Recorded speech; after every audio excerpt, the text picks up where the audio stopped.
Incoming audio transmission. Something's happening, Tenno.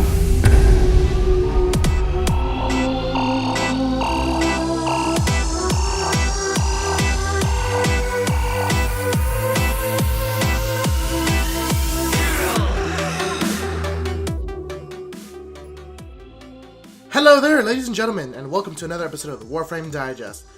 We'll be covering Devstream 49 on Digest 31. I don't even know how to do intros anymore. I'm a little under the weather, so excuse me if there's jump cuts more than normal this time around. There's a really bad cough I have, as you can see. And it kind of sounds like I'm faking when I hear playback, but oh well. So, dog, stop moving. So, let's continue and actually get the show started.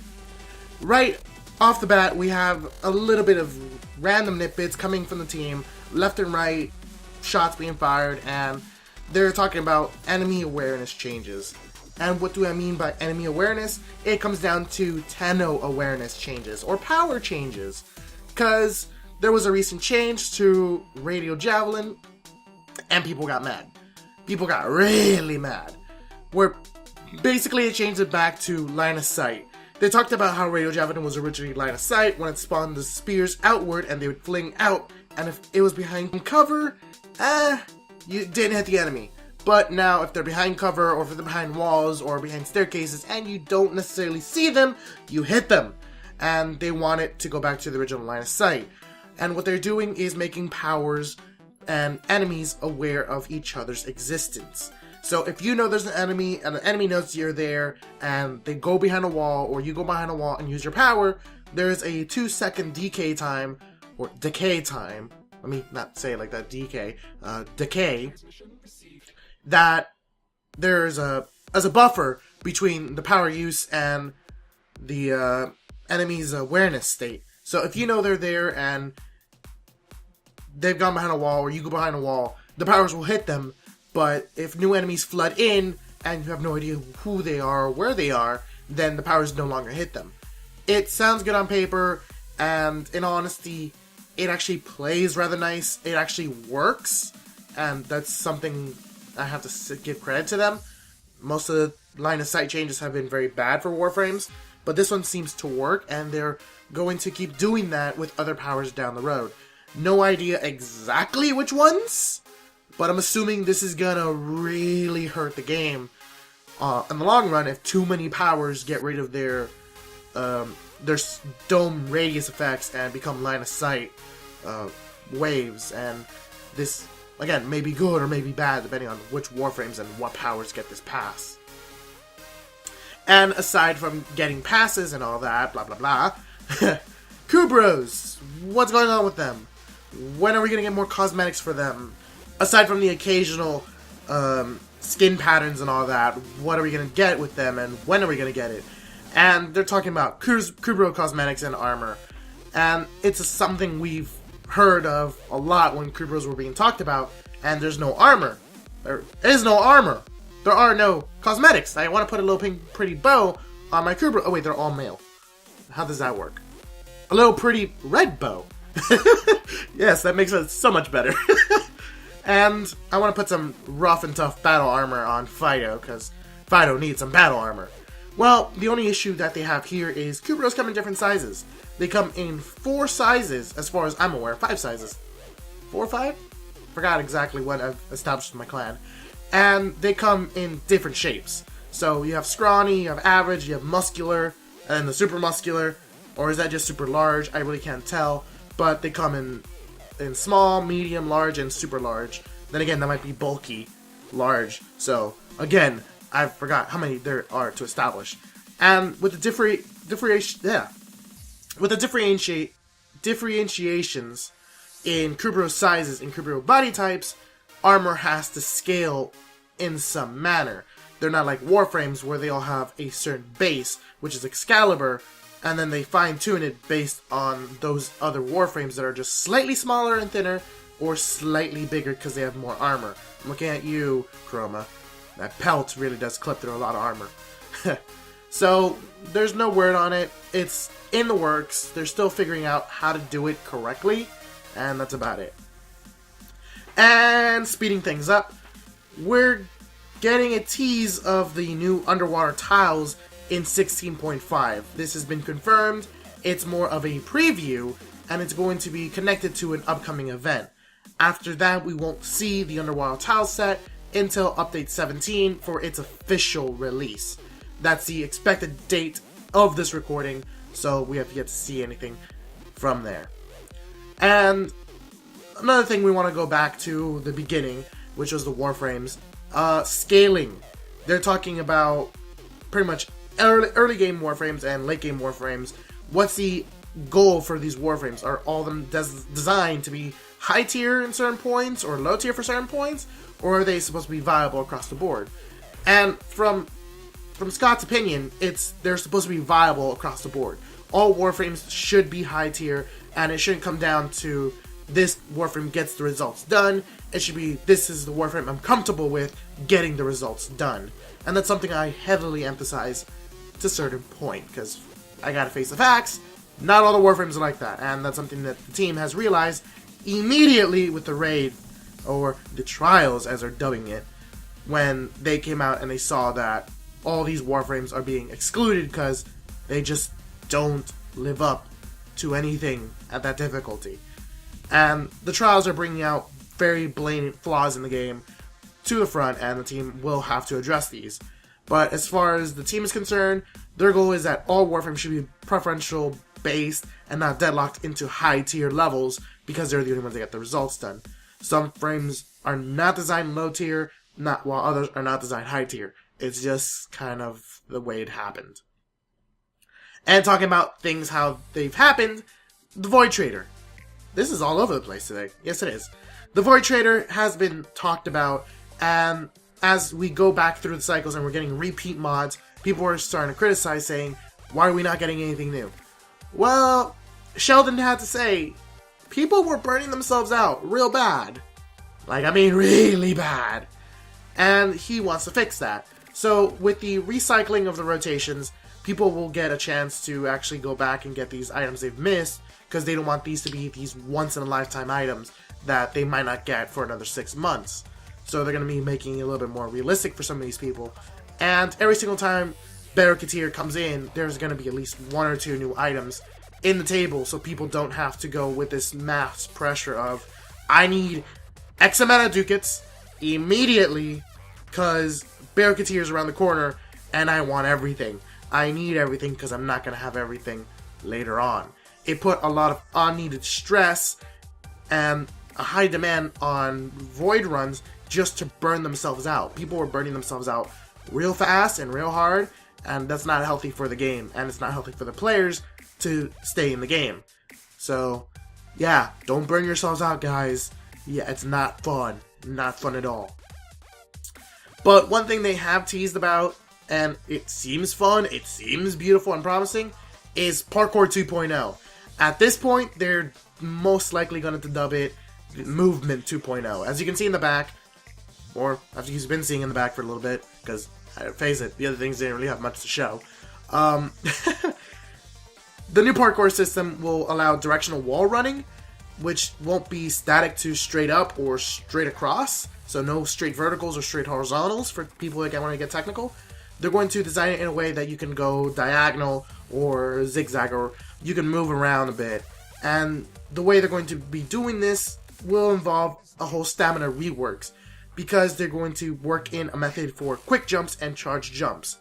And from my understanding, they're going to allow you to make small little jumps instead of these giant leaps across barriers, so it feels a little bit more precise and it's more controlled. And these charge jumps that will actually take a lot more stamina to get to higher locations or to further distances, which is very promising and very interesting. I always say that when it comes to 2.0 things, because face it, it's a big promise, and it's normally a significant change for the game, and it's a significant change that is well deserved or well needed. And the biggest change that they're thinking about with this parkour system, or this whole new movement system, is braking. What does that signify? Well, if you're ziplining, as you've seen in the trailer, and people misunderstood the trailer, I misunderstood the trailer significantly, and people are still going to misunderstand that trailer. Braking will be the ability to actually halt on any surface, on a wall of any type. You're just gonna latch on and hold on to it as if you're grappling to a ledge, because we're space ninjas. We have magnets or some things on our shoes and hands, because, face it, we move ridiculously quick, and we wall run without gravity affecting us until we run out of stamina, because logic. And we'll be able to grip and hold on to zip lines, and actually jump away from zip lines mid-line. So, they're going to change it significantly. They're going to add a lot more versatility and a lot more options when it comes to the parkour system. And they will find ways to increase the stamina costs for things like coptering and flinging. And this is a good idea, because if you want to propel yourself or have these high movements abilities to actually burn through a level, it should come at some cost. It's great that they're not removing these integrated features that were glitches at one point. Now they're integrated features, and they're going to give a lot more advanced techniques for veteran players, and new players will have a lot more versatility and a lot more new things to do, and it's going to overwhelm any brand new players entering when this system is released. So 2.0s are always welcome in my book. We just have to see how far they go. Also, they did talk about charge attacks. As you can see there, I almost forgot this. Charge attacks. Charge attack right. Wah. Nice and hard. Charge attack left. Swing. Nice and fast. I had nothing else to say. And we're going to talk about the Riot Moa and the Juggernaut. What's going on? I had to cough, and it didn't go. Okay. What's going on? Well, the Riot Moa and the Juggernauts are still in the works. Juggernaut, no idea exactly. But the Riot Moa is soon, trademark. And it's gonna happen. It's relatively close. They said it's relatively close. They're not telling us exactly when, so maybe 16.5, maybe. I don't know. And they did say one thing that really, really threw me out. The Riot Moa, if you get around it, behind the shield platings, which is going to significantly decrease damage, like the Lancers that just nullify completely, or the Riot Lancers, my bad. If you get behind the Riot Moa, you can hack it. And that sounds interesting. A hackable unit on the field. That sounds very interesting. Will this open the floodgates to more Moas being hacked on the field if you get to stun them or do meet specific requirements and things like that? I don't know, but it's always welcome. And last but not least, the main centerpiece of this conversation was PvP. Some people here aren't very interested in it, but it gives some good insight on what's going to happen with the rest of the game. And they're going to head into a more PvP-centered idea with certain features, and they did key out that PvP changes will never trickle into PvE. Certain PvE features will trickle into PvP, and any PvE changes that are significant will have a massive impact on PvP. But PvP will not, and I repeat, will not cross over into PvE. At least, that's what Scott said. And Scott seems pretty dead set on this. And the biggest feature that I think might actually fix the game entirely, that might make it into PvE, is matchmaking. There's a lot of issues with matchmaking. There's a lot of bugs and hiccups with it, and it's way too broad, and it's not fine-tuned enough. And they're going to address it and fix it. Most likely it will be for PvP only. There is a PvP only code, as we can see with some of the weapons and some of the mods and the Warframes being locked down to a specific set. And there are issues as well in PvP that I've noticed where someone picks up the Cephalon and quits immediately, and the Cephalon disappears and just it becomes a TDM match, and people get irritated because that stuff be very irritating, man. And they're going to be doing a lot more melee balancing for PvP. A lot of weapons have very high damage or staggers, and they're a little bit unrealistic, so being fine-tuned. At one point, it's going to be that all melee weapons are going to be near identical, and just there's going to be minor differences between raw damage and raw speed, but they're going to have a nice healthy medium, and that's going to be very great to see at one point, because right now, Kogakes are just wrecking face. That's something I gotta say. More items will be added to the conclaves at one point. All brand new items are coming out after this PvP stuff. Words. Any new items that are in design will be PvP ready when they come out. So my understanding is the Mios, when it's released, is PvP ready right off the gate. Or right off the bat. Words, I can't even most of the time.